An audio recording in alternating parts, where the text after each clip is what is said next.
এর সঙ্গে কি আছে গো? এই দেখ না কি কি বানিয়েছি আজকে, দেখে নে। এই দেখ, মাছের তেল, আর এখানে আছে ভেন্ডি আলুর তরকারি। হ্যাঁ।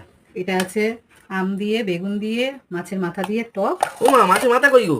আচ্ছা, ভেঙে দিয়েছি, ভিতরে আছে। আর এটা এখানে করেছি মৃগেল মাছের ঝাল আর টক ডাল। আর এটা মাছের ডিমের বড়া। এটাই সবথেকে ভালো। মাছের ডিমের বড়া, মাছের তেল,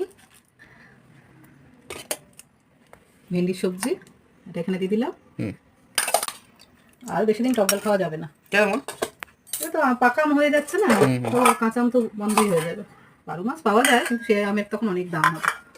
মৃগেল মাছের ঝাল। বেগুন দেবো না দেবো না? দাও একটা। এই দেখ, মাছের মাথা কোথায় জিজ্ঞাসা করছিলিস? হ্যাঁ হ্যাঁ, মাছের মাথা দিয়ে টক করেছি। যা পাওয়া গেছে মা। হ্যাঁ হ্যাঁ, এই নে আম। জলটা দাও।